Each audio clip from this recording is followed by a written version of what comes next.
Good afternoon. My name is John Falsticchio, and I am the Acting Deputy Mayor for Planning and Economic Development.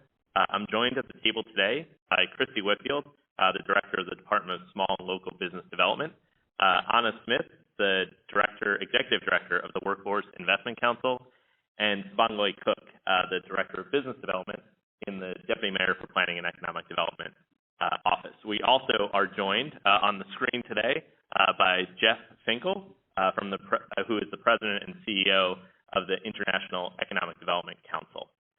So we want to walk you through a couple of slides today.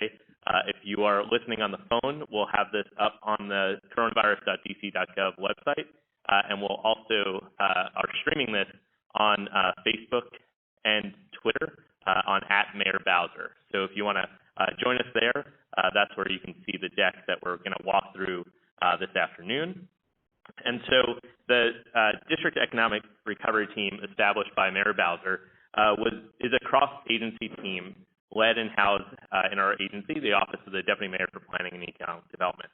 As a team, we want to prepare district to effectively to take on the following tasks: assess federal programs, coordinate DC government agencies in order to accelerate, adjust, and create local programs and policies to support economic recovery, leverage data and analysis to inform strategy and program and policy development, as well as beginning some of the longer-term plans in order for us to restart the district's economy.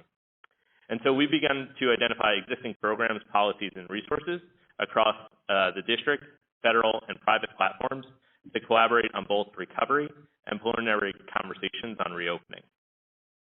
So this crisis has created a challenge and opportunity for us to rebuild the district and rise stronger and even more as an equitable city than before. Our 4 mission areas reflect how we're engaging the community in order to do so. So we want to look at these 4 key areas. They include federal funding and federal programs. This will be critical to our economic recovery. We know we can't do this alone, so we want to highlight the federal funding opportunities that our small businesses and employers can access in order to get their recovery started. So many of our agencies are working with federal partners to help monitor the resources and programs that are specific to businesses, workforce, housing, and other issues relevant to our economic recovery. We also have a good deal of work to do on strategy and programs, where we'll create the criteria for a living framework to guide our economic recovery efforts. One of the other pegs that you'll see on our slide deck is engagement. Our strategy must be informed by others. None of us have encountered a pandemic before, and it's critical that we both understand our stakeholders in forums like this and leverage their perspective and ideas as well. And then economic intelligence. We're going to use existing data, identify new sources of data, and leverage external data analysis and partners in order to provide pathways for recovery that will inform both our decision-making and our strategy in the near and over time. So what I want to do next is invite one of our guests, or our guest speaker for today, to inform us about some of the best practices that small businesses can undertake in order to get through this trying time. So Jeff Finkel is currently the President and CEO of the International Economic Development Council, also known as IEDC. Today, IEDC is the world's largest economic development membership organization and is renowned for its leadership in professionalizing and diversifying the field of economic development. Jeff previously served as a Deputy Assistant Secretary in the Department of Housing and Urban Development. He's received numerous awards for his commitment to making sustainable economic development a priority in communities of all sizes.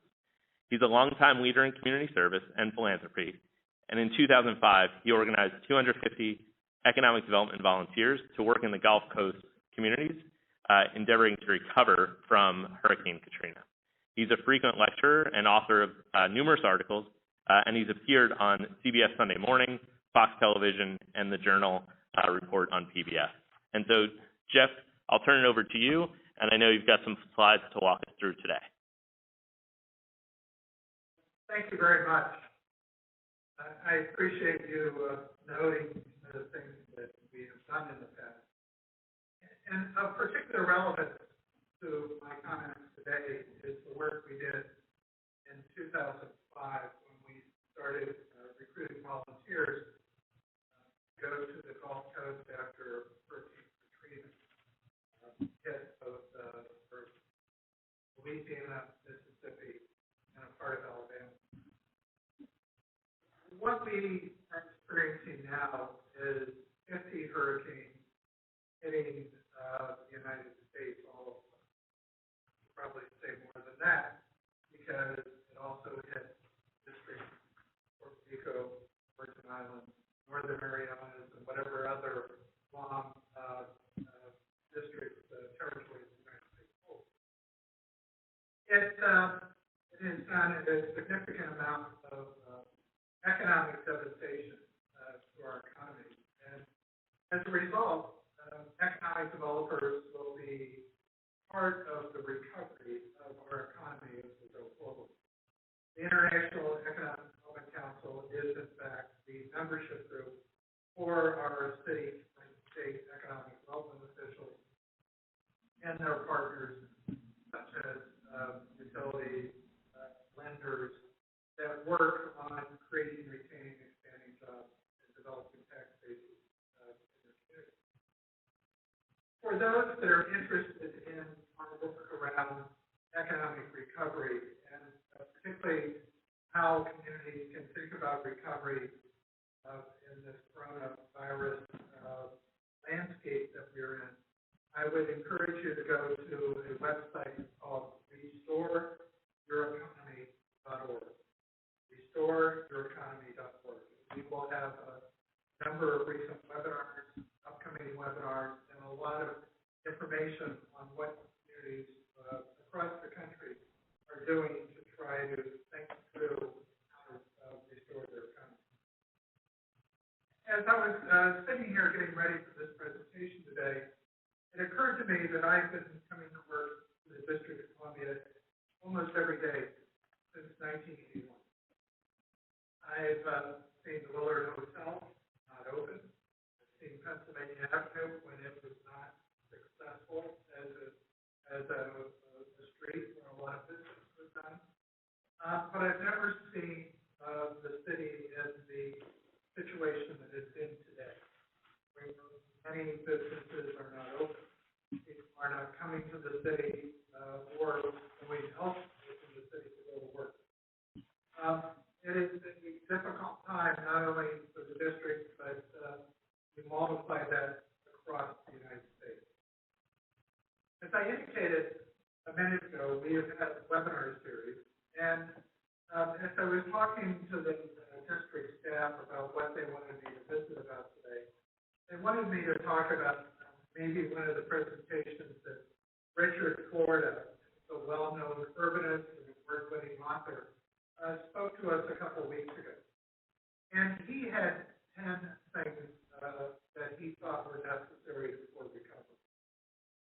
Before I go into those 10 things, though, I have one thing that I think is of paramount importance at this particular point, that every community needs to own, needs to execute on a level that is beyond excellence, and that is the whole testing, tracing, and quarantining of people that have the coronavirus COVID-19.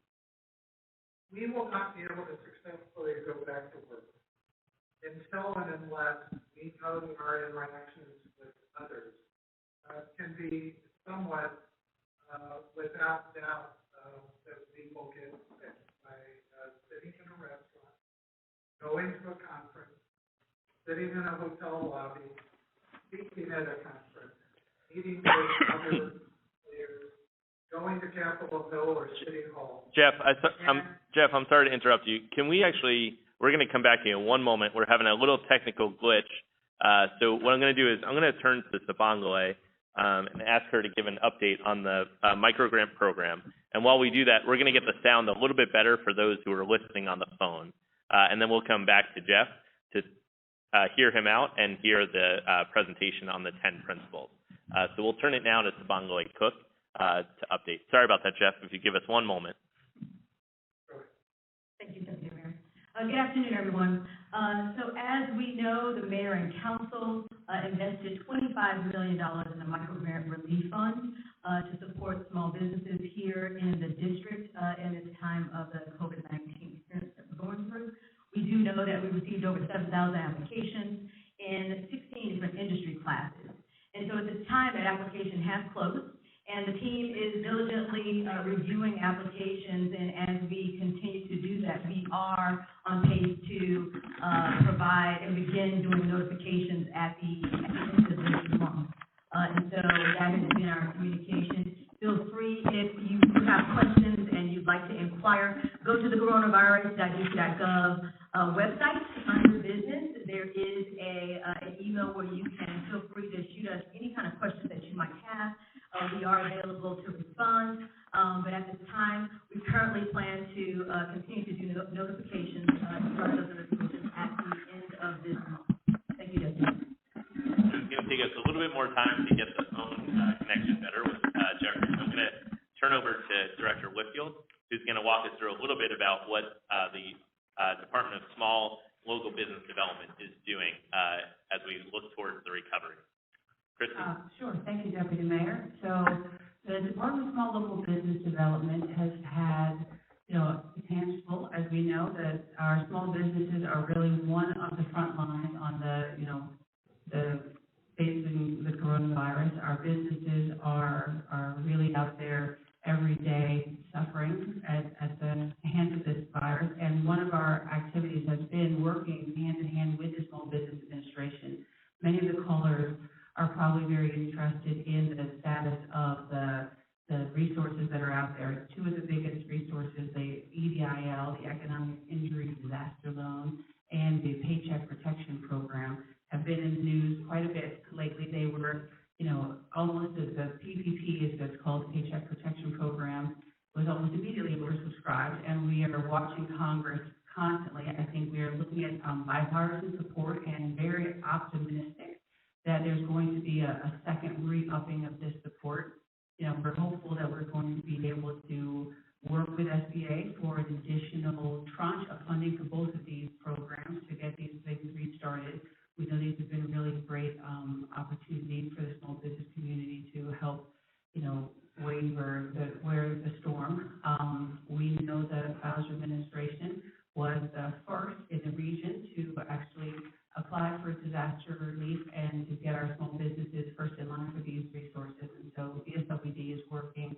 And if you are in line for these resources, stay in line and keep getting your paperwork and your things together. We do expect these loan resources to turn back on as we say. Please don't stop if you were in process, and keep getting your paperwork together. Locally, though, there's a lot of activity that DSLBD has been very, very busy at. So in addition to that, to the help we're providing, supporting the SBA, we have been closing out the $800,000 in Ropers retail grants that the mayor and the deputy mayor were gracious to allow our agency to grant. That's been a little bit of a bridge as we've been waiting for some of the federal funds to come through. We also been working with our main streets across the city. Muriel Bowser has doubled the number of main streets in the region, and those main streets have been instrumental at the very low grassroots level, working in the commercial corridors to pivot their own programming and reprogram funds from what they were intending to do, and taking those funds and giving them directly in the form of small grants to the businesses in those corridors. DSLBD has also been hosting a series of stakeholder calls with businesses like this one, and then we are working with DEMPED to host a series of different types of business recovery webinars to talk to the business community about what is going to happen when this pandemic, it is going to end one day, but as we get ready for the end of this pandemic, we want to make sure that people are getting themselves together. We're talking about things like How do you renegotiate your loan in a post-COVID-19 environment? What are the types of pivots that are necessary as you're looking at your business model? Because we know that our environments are changing, and some of those changes create opportunities. What are the great kinds of pivots that we're seeing right now? What are the types of pivots that we are maybe anticipating? What are the types of help you might need? Some of these changes might be tools that are kind of awkward to talk about, but we will be getting experts that help people access to resources like, is bankruptcy a tool that I might need to look at as I am repositioning myself for the next phase of my business? So we'll be having a calendar of events that people can just log on to and hopefully watch and get those types of resources. We're also reminding people that now is the time to really reach out to your lenders, to your different partners, to ask about accommodations, because we know that there are a lot of resources out there, and we know that lenders are having a level of patience. If you can say you've got a COVID-19 issue, to get some relief, to maybe get some patience, maybe get a few months of debt forgiveness, you have to ask. You have to call and you have to ask. And we want to remind people, because sometimes you might not think that it's just as easy as a phone call. Sometimes it actually is. We want to make sure that people are turning over every single leaf. We're also working to find other resources. There's a series of grant resources, and we are hunting those resources down that are outside of government, and we're filing those resources up onto the coronavirus.dc.gov. So we are making sure that, if you have a need, that we're trying to find what those needs can be, and we're one of them. So, great. Thank you, Director Whitfield. So just for our listeners' awareness, so the economic injury disaster loan and the emergency loan advance are both programs that are administered directly by the SBA. That's correct. And then for the Paycheck Protection Program, that's administered. The Paycheck Protection Program are administered by SBA certified lenders. So if you have a relationship with a lender, your banker is the one that makes those loans. And so if you don't have a relationship with a lender, on the SBA website, there are a list of approved lenders that could work with you for those loans. So the lenders themselves do the payroll protection loan, and the SBA directly does those other resources. Fantastic. And then we're going to go back to Jeff Finkel again in just one moment. And so he shared a website. I know we were having a little bit of trouble with the sound, so we're going to try to go back to Jeff in one moment. But the website that he shared was restoreyoureconomy.org, which is a good place to see resources that are available to small businesses and others as they think through the recovery. So let's try to go back to Jeff now to see, Jeff, if you can go to where you were in the presentation. We'll put on the screen the 10 guiding principles for economic resilience. If you want to start there, we'll make sure that folks can hear. But if you want to kick it off from there, your first slide is up on the screen now. Great. Can you hear me now better? I think so. If you can keep going, it'll give us the chance to hear back from the people on the telephone. Thank you.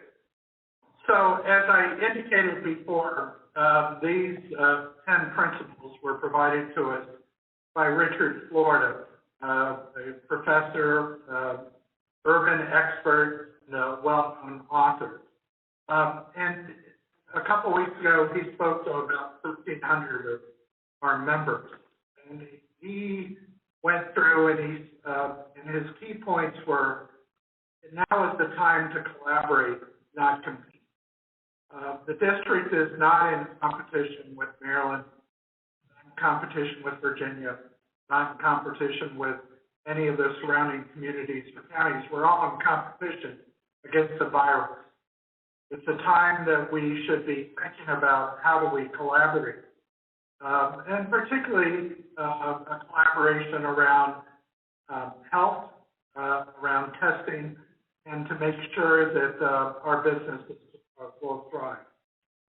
The second thing he spoke about is what type of economy do we want in the future?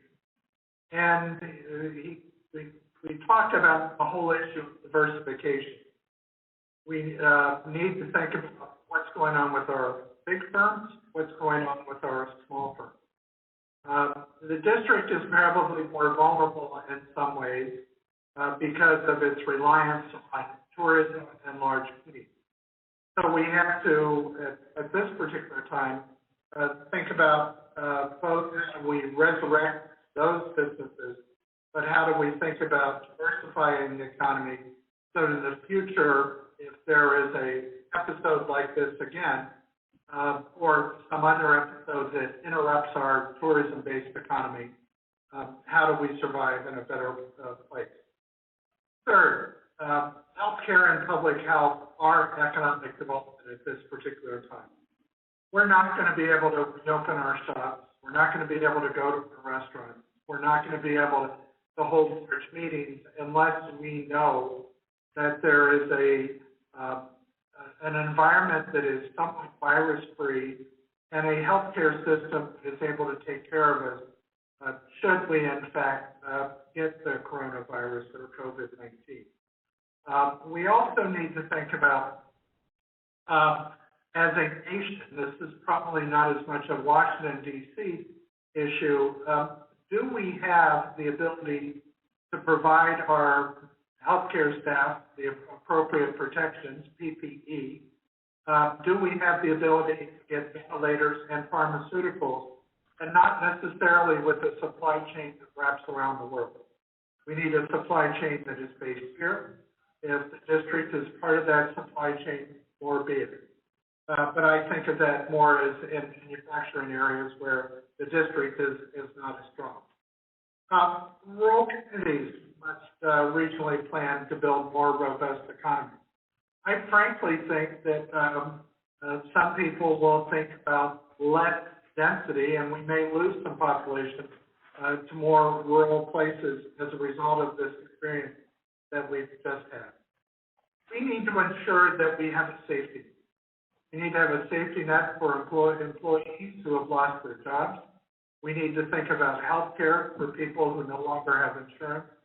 We need to think about a safety net for people that have businesses that are struggling at this particular point in time. And the presentations we just heard over the last few minutes give us a generally good idea that the district is thinking along those lines. We need to have skill investments that must be accelerated and inclusive. It's a time to explore the future of energy and ways of shifting energy. We now have seen the oil industry's market fall completely out of the sky. It was somebody said on NPR in the last couple of days, a 55-gallon barrel, which typically would hold crude oil, is probably an empty barrel worth more than a barrel full of crude oil. So how do we set our economy in a way that we're not necessarily reliant on fossil fuels? Do we have the ability to go into airports, train stations, bus stations in a way that we don't get ill or walk away with the virus? So are our airports and transit hubs pandemic-proof? And I think what we're going to see as a result of our recent experience is we're going to be preparing for more remote work. And what does that mean to the real estate industry? What does that mean to shopping centers? What does that mean to office buildings?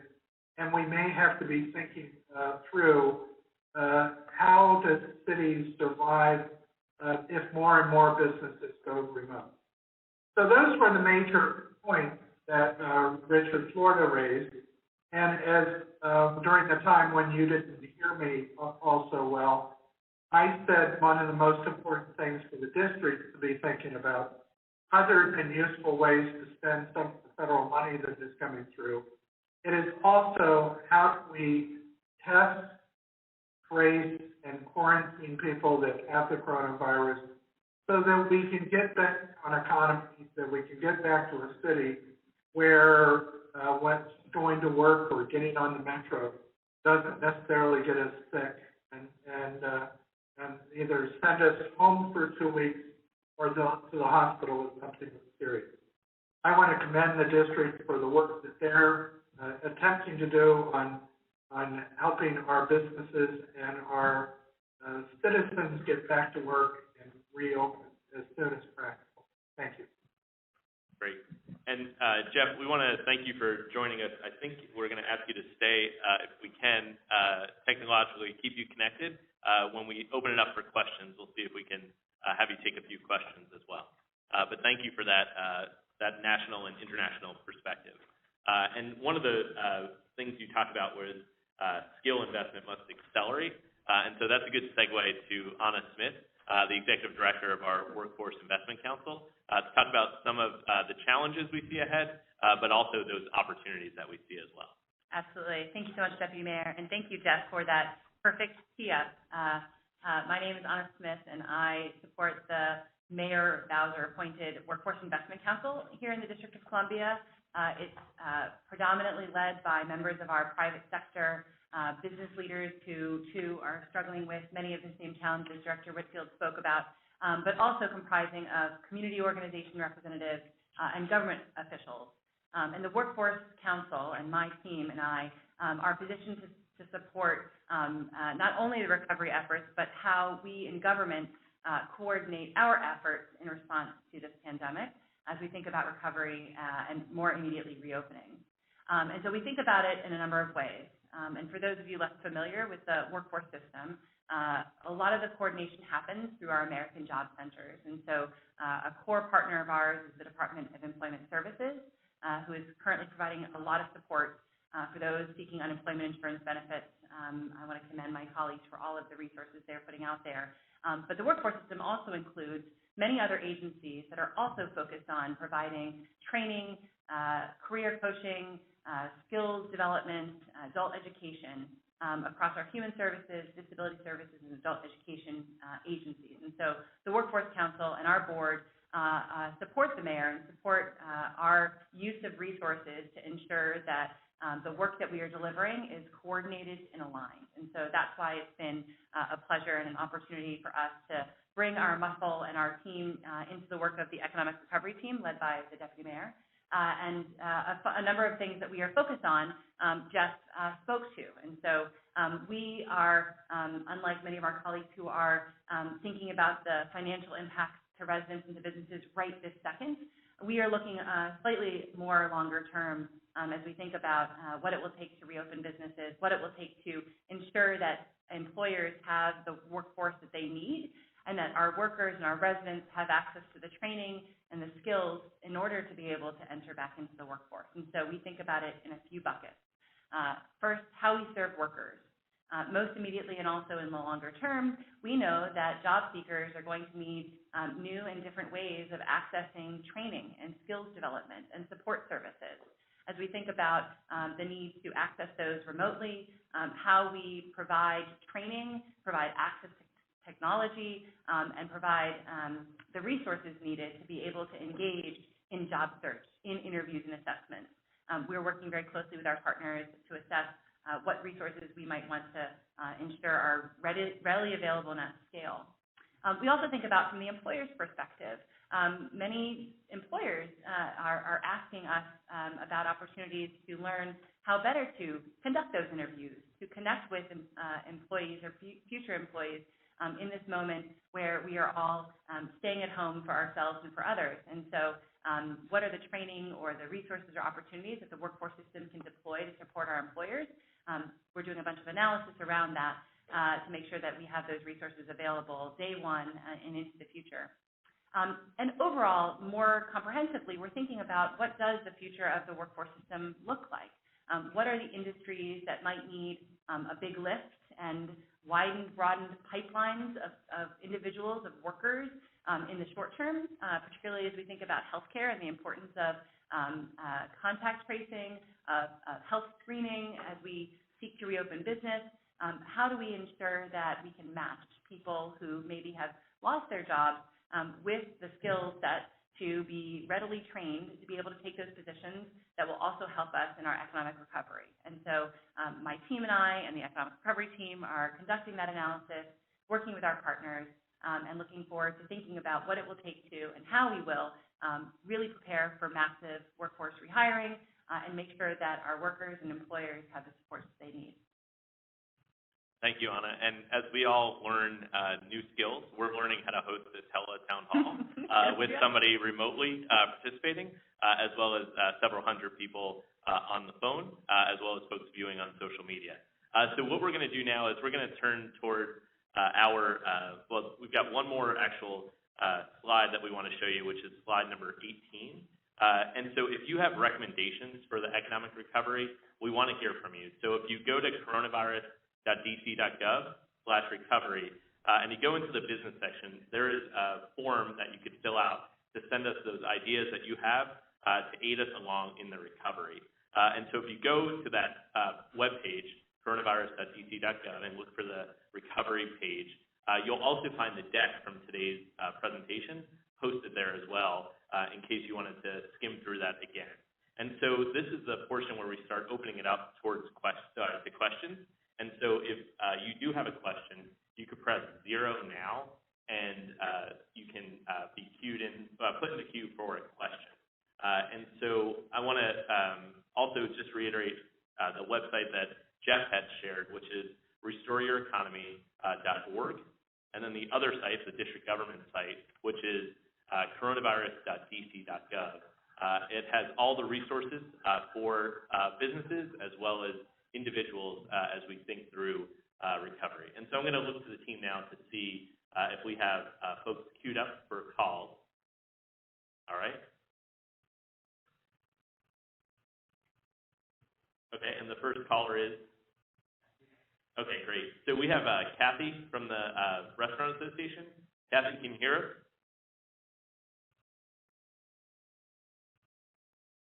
Kathy, your line should be open now.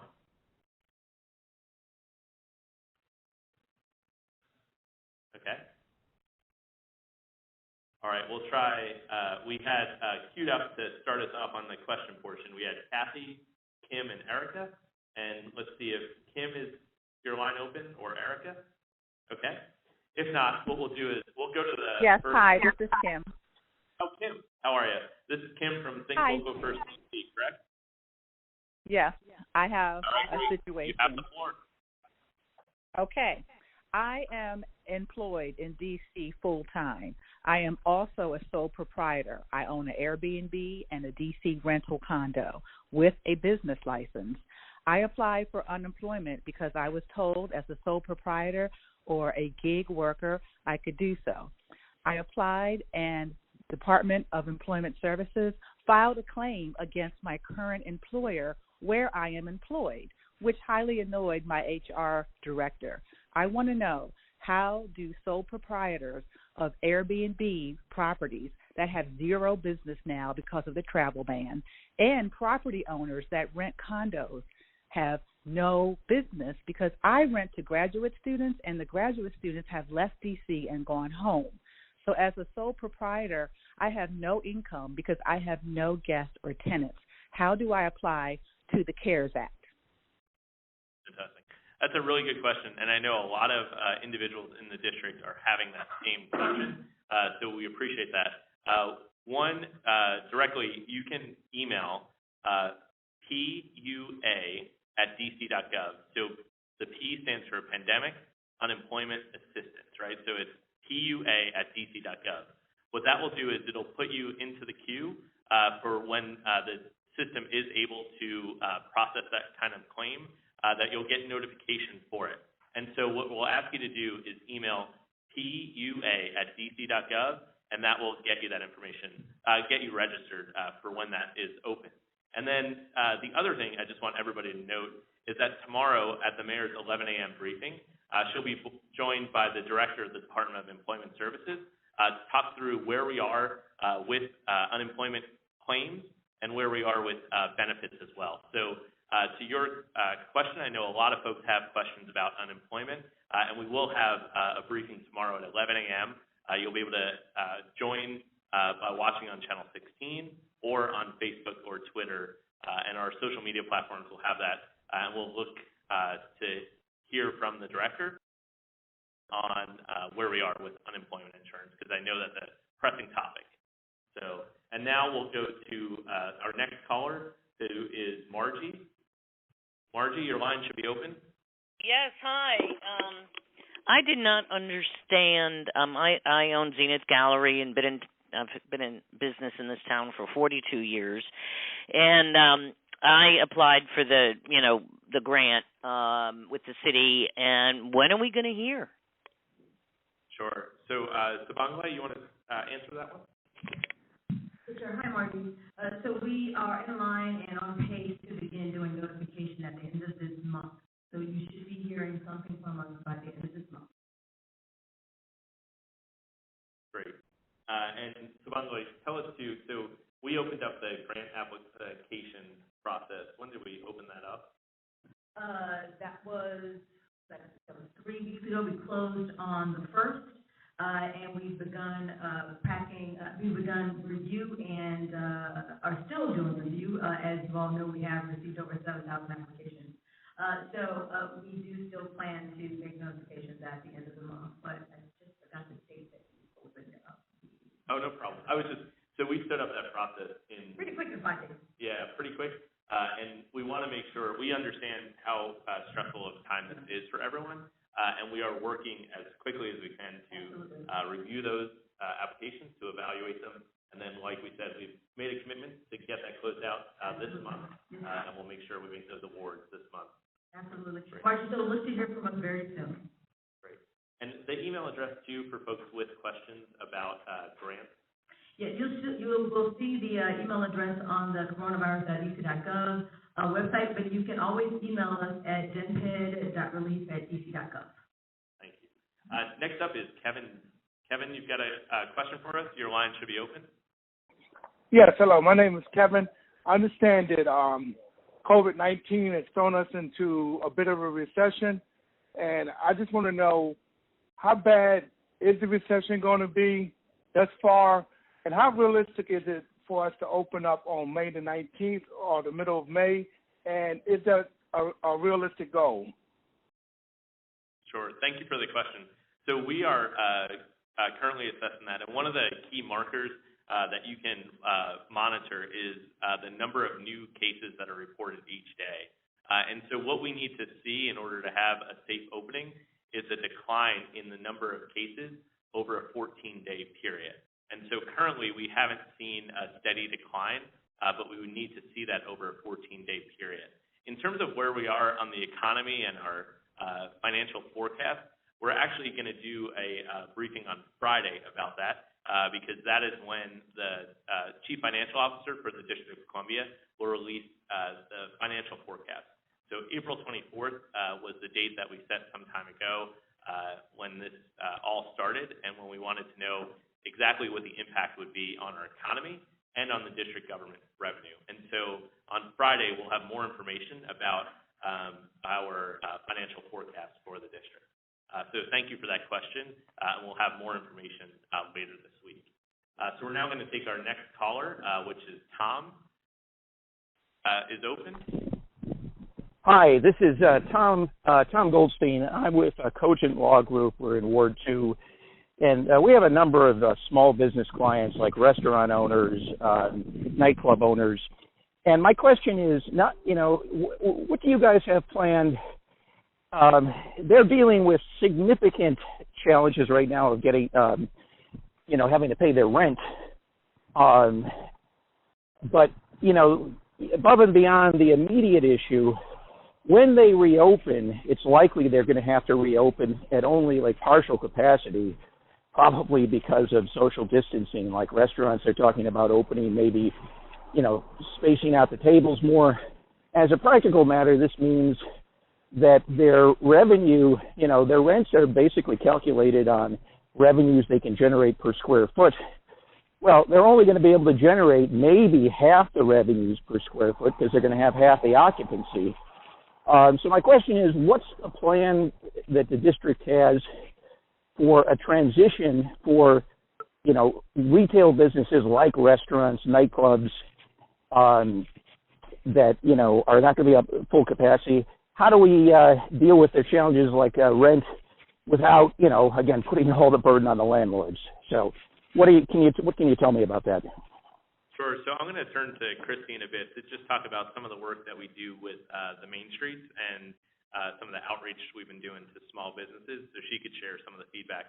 But definitely appreciate the feedback. And if you do have any recommendations for how we should approach this, definitely want you to go on to coronavirus.dc.gov and give us your feedback because this is new to all of us. And so we do want to hear from the community as you deal with these issues every day, some of your best ideas about how to recover and how to open safely.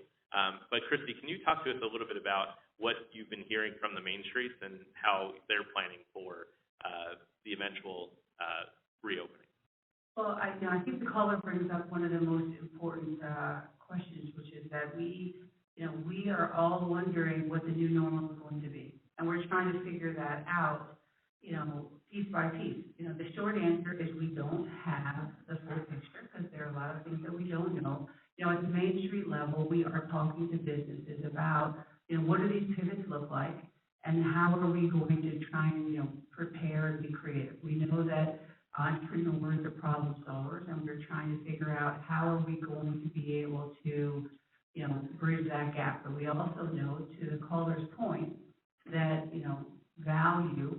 value is set on the amount of income that you can bring in. And there are some places where the lines are not going to cross, and we're going to have to be able to find creative ways to have that conversation.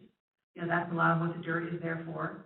And we want to make sure that as we're planning this recovery, that we are weaving conversations around equity and parity and fairness. I think these are the values that Mayor Bowser is instilling into the DIRT team, and that is the reason that the small business voice is an important part of that conversation. Great. And I do want to, before we go to our next question, I do want to turn to the line because we have with us Director Morris Hughes from the Department of Employment Services, just to give us an update on the previous question. Director, are you with us? I am. First of all, you did a fabulous job answering, spoken like a true pro. The guidance that you gave was absolutely correct. For questions or if you're interested in filing PUA, we do ask everyone to go to PUA@dc.gov. As a reminder, the Pandemic Unemployment Assistance Program is really an offshoot or derivative of the unemployment insurance program, and it's meant to support individuals that may not be traditionally eligible and meet the eligibility criteria for UI. There is a plethora of information and a brand new guide on unemployment insurance filing and FAQs on the COVID-19.dc.gov website that individuals should look at as well. And I'm standing by to take any other specific UI questions that may come up. Great. And Director, just for everyone's awareness who's listening, on coronavirus.dc.gov/recovery, if you go to the individual section, that's where you'll find the new guide to unemployment insurance. So that's where it's posted. So again, it's on the coronavirus.dc.gov, the recovery section, but if you go to the recovery for individuals, that's where you'll find the guide that the Director just alluded to. So next up is Joseph. Joseph, your line should be open. Hello, how you doing? Good, how are you? I'm doing pretty good. My question was, when we filled out the forms for the $25,000 grant from Washington, it had to be in like real early. Like the cutoff date was 2 weeks ago or a week ago or something. And a lot of the information that I might have put on the form might not have been accurate. Now, when y'all review the applications, are y'all giving the business owner a chance to get his paperwork together to submit it properly? Okay. Hi, Joseph. Hi, Joseph.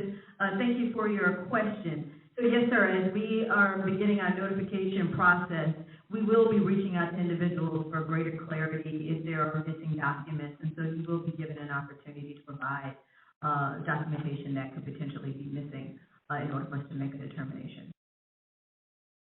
So next up, we did find Erica from the DC Chamber.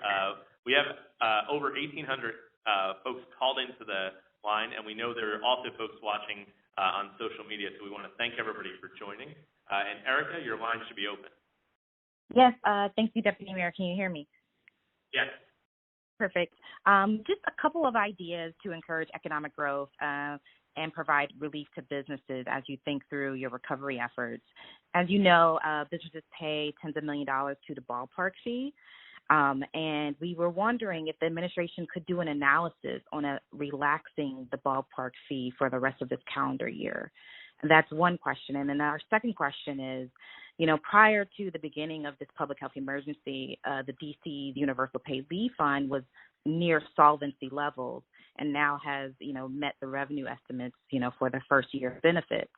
So can the executive support relaxing those quarterly payroll payments for the rest of the year as well? And was there a third? I thought you said you had three. Is it three suggestions or those two? Just those two. I'll save some more for later. Sure. Thank you, Erica. So definitely understand that is something that folks have raised to us. And what we want you to do, too, is as an organization that represents small business, to submit your ideas and recommendations at the recovery website as well. But what I'll say to that is, on the specific question, is that the mayor will present her budget to the council on May 12th. That's when we'll talk about where we are with the different revenue and expenditures. And so I wouldn't want to get ahead of the mayor on that. And so what I'll do is just put a pin in that question, and we'll know that we'll have more to say in the coming days, because we'll have the revenue forecast, the financial forecast on Friday. And then in the short period between that and May 12th, the mayor will present the budget to the council, and the council will then begin to review it. So I've put a pin in that question for right now. It's a good one. I know it's on a lot of folks' minds, but for right now, I want to leave that one to the mayor to answer. But any suggestions, any recommendations can be submitted at the coronavirus.dc.gov site. So with that, I think we have next up Kathy Hollinger from the Restaurant Association. Kathy? Hi, John. Can you hear me? Yes, again. Great. So I have a question and I have a comment, because I heard a couple people mention this. But my question is, as we are collecting data every few days as an organization from our community of restaurant operators, what is the kind of data or information that may be helpful as you are guiding efforts, considering additional relief or considering what recovery may be going forward, what the year may be going forward, as we want to make sure that in that place where we are regularly collecting data, that it is data that you can use as well and that is helpful based on anything you may need, or more specifically, insight from this industry. No, that's a great question, and I think the best way to do that is we'll make sure that you connect with Sharon Carney, who's coordinating day-to-day operations of the district's economic recovery team. And what we'll do is we'll connect you with our economic intelligence unit so that you can make sure that you have a way to get some of that data into it. They look at all sorts of data sets, both that the government collects as well as data that are in public bodies of information. And if the association had some data for us to look at, I know the team would be anxious to see what you have. So that's great. That's a good follow-up on the question. And then you had a comment. Good. And then my comment was, as we are having conversations with other states, particularly neighboring states and some of our sister associations around the country, there's been a lot of pressure to create these guidelines and protocols specific to our industry, and we are doing that, but it's a different subset. I mean, it's all in relation to the key indicators that the Department of Health, the CDC is identifying. And I just wanted to reinforce with others on the call who may be operators or representing small business operators that the guidelines that we are creating as an industry are going to absolutely only be consistent with what we are receiving in terms of guidance and indicators for reopening from health professionals, definitely here, but across the region and across the country. And also, as those phases are defined, it's very possible that for some restaurant operators, it may not make sense to jump to one phase, but rather remain in a current phase given their business model and the costs associated with reopening, which again is down the road, not clear when that would be. But it was really just to reinforce that point that nobody is really creating anything in silos. We want to make sure that we are only doing it as we work within the key indicators that are identified from those who are managing and informing guidance around the pandemic. Sure. And I may kick it over to Jeff in a moment just to get sort of how the international perspective or the national perspective on how associations and industries are kind of setting up their own guidelines. If Jeff has any insight into that, that would be helpful, because it seems like that's the approach of the Restaurant Association. And Kathy, can you tell us too how many kind of, when you look at your data as well, what do you see in terms of impact right now in terms of how many operators are still operating in the restricted state and how many have closed completely? Can you talk us through that a little bit? Sure. So it's interesting. It's been pretty consistent since, I believe it was March 11th, but it's been fairly consistent, very, very little change. We are at about 38% of operators in the city, they have chosen to temporarily close, and 62% are open and offering takeout and delivery, of course, by mandate. And I will also state that of that 38% who have temporarily closed, of course, the intention is to fully reopen. It's just that may be staggered, of course, recognizing that there's a percentage that may choose that it's not sustainable. But there is also a very small percentage within that 38% who are reopening to offer this modified takeout and delivery only. They took a few weeks to figure out how they can rethink their business plan to be able to support what they need to push out the services that are only required or allowed currently. But consistently, it's been 38-62, and we're seeing a few that come online. We are seeing less choosing to close who are currently opened in a modified status. They have somewhat found a way to operate in a modified fashion, but that is not suggesting at all that it is easy, and they are probably only bringing in 20% at best, based on what they were bringing in, of course, a year ago today. Jeff, let's hear your reaction to that and also the approach on setting up guidelines being industry-driven. I was having a hard time hearing you. Can you repeat that, please? Sure. So Kathy Hollinger from the Restaurant Association was saying about 38% of their operators have temporarily closed. So they've decided not to operate even on the grab-and-go or delivery model. And so what we were just wondering is, what do you see sort of nationally or internationally in terms of how businesses have adapted, and then also how industry has led in terms of how to reopen?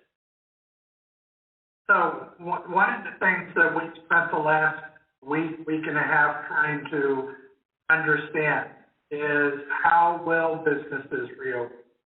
And the most recent things that we're adding to restoreyoureconomy.org is trying to provide by various clusters. What is it going to take to reopen or to get to some new normal. We have an example of a major manufacturer and what they are going to do. I think it's going to be particularly hard for the sit-down restaurant to open until we have a better handle on testing and tracing, like I was talking about before. I have not seen a model yet that shows us how we can reopen the sit-down restaurant in a way that's going to be successful. I'm sure we're going to try, and I'm sure we're going to look at a lot of things between now and September, but that's going to be one of those areas that's going to be problematic. The governor of Georgia has said that they are prepared to open up hair cuttery operations almost immediately. That again is we're getting into the distance that they tell us we should be apart. How are we going to open those up? I do want to add one other thing.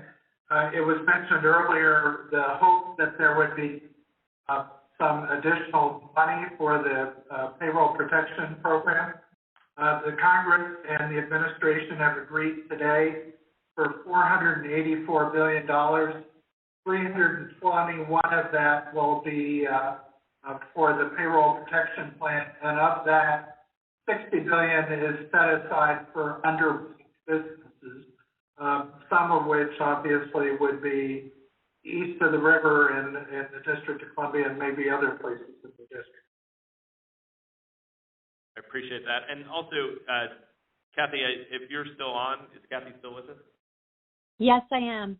We'll make sure that you and Jeff connect as well, just so that we make sure that the perspectives are shared both ways. So we'll make sure we do that. Great. I'd love that. Thank you. Great. And then I also want to point folks to, we're going to take one last question, but I also want to point folks to a resource that has been on the reading list of folks in the Bowser administration, and that is it's from Johns Hopkins University, from the School of Public Health, and it's the Public Health Principles for a Phased Reopening During COVID-19 Guidance for Governors. As you know, in emergency response, we act as a state, and so in this instance, the mayor is reading it in her role as the mayor, county executive, and governor. And so that is one resource that folks should look at. Again, it's the Public Health Principles for a Phased Reopening During COVID-19 Guidance for Governors from Johns Hopkins. Why don't we go to Pam for the last question? Pam, your line should be open. Hi, yeah. I have a question about the PPP. Is anybody there thinking that something is going to happen, that there's going to be a change because so many restaurants are closed and so many businesses are closed past June 30th? Is there any hope that that will be changed when you can get loan forgiveness for that? There is, we know there is a hope that there's going to be an ability to extend that deadline. I've had some discussions. We're talking with our partners at SBA about some of the challenges that the businesses are hearing with the PPP. We know we are echoing those challenges up to our partners at SBA, and those have been reflected. And we're hopeful that we're going to be able to see some flexibility to that. And Christy, can you speak to exactly what they're referring to, the June 30th? The June 30th deadline was the deadline under which the PPP requires that people rehire their employees. And so in a time when we have a stay-at-home order, then it's hard to say that you're going to be at even partial reopening. And then people have had a hesitancy to say, I'm going to be certainly able to rehire all my employees by June 30th, when I'm not certain that I'll be back in the full swing of things, because even if we're all back at work by that time, we're not sure that the consumer confidence will be sort of bounced back at that point, and that we'll be operating at that level. And we are hearing from businesses that we need to be able to phase in at a level that will track to the phasing in of consumer confidence, and bringing a whole bunch of employees on to be fully staffed that is not reflective of the flow of business, it's just not good business then. Well, thank you for that. And I know there are still going to be a lot of questions about PPP as well as the economic injury disaster loans. And so we'll continue to make sure that we do outreach to the community. And as we see changes, make sure that we alert our business community as well. So you have our commitment on that. And so I just want to thank Jeff for joining us, Christy, Anna, and Sabangwe. Thank you for being with us here today. We're going to wrap up this hour-long telephone town hall, and thank you all for joining. I know we had some technical difficulties, but just like we will with the pandemic, we'll get through it. And we want to make sure that we have given as much information as possible. And so just one last time, we'll give the website. Jeff mentioned his website that he's been working on and putting information, restoreyoureconomy.org. And then all of the resources that we talked about today are posted on coronavirus.dc.gov. And if you look specifically in the recovery section, you'll see support for individuals as well as businesses. And just a programming note, tomorrow at 11 a.m., the mayor will be joined by Director Unique Morris-Hughes to talk about unemployment insurance and where we are with the implementation and activation of all the resources that we might have available on that program. So I also want to thank the Director Morris-Hughes for joining us on the phone, and all of our callers who joined. We appreciate you joining, and we'll continue to work to keep you informed. Thanks, everyone. Thank you.